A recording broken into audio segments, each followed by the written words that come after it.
And Republican strategist Dave Wilson joins us now live with more on Trump's running mate. Good morning to you, sir. Thanks for joining us. J.D. Vance has called Trump cultural heroin, said he could be America's Hitler, but the former president chose him anyway. What kind of advantage or disadvantage will he give Trump come November? I think the biggest thing he has as an advantage for himself right now is the fact that he can say, listen, I didn't like Donald Trump in 2016. I saw President Trump from 2017 to 2021.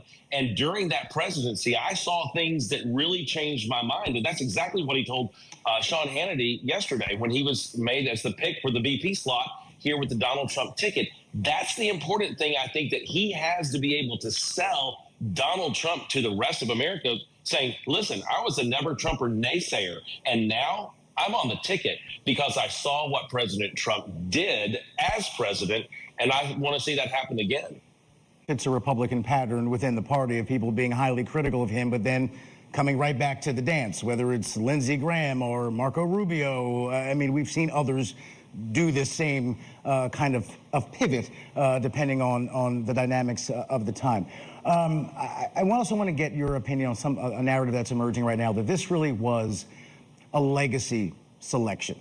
This doesn't really electorally gain you much. Maybe a little bit inroads with younger folks because he's 39, but the white working class, by and large, that's Trump country, so he doesn't bring in much electorally. But at 39, we're talking about someone who could be active and influential in American politics for a few decades, will likely run for president like most VPs do.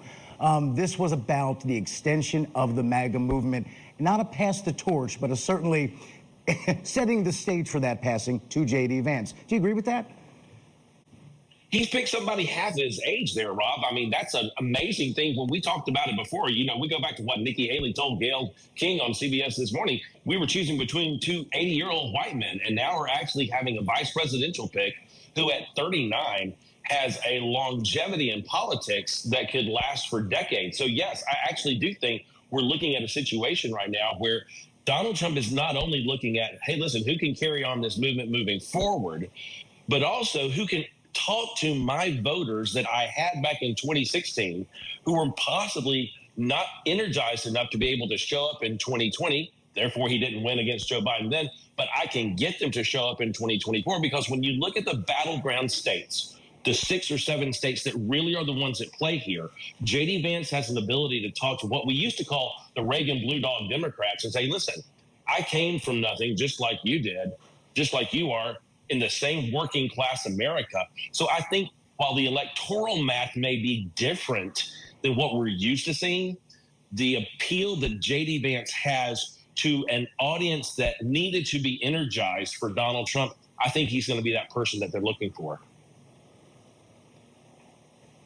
All right, Republican strategist Dave Wilson, thanks for giving us some time this morning. We appreciate it.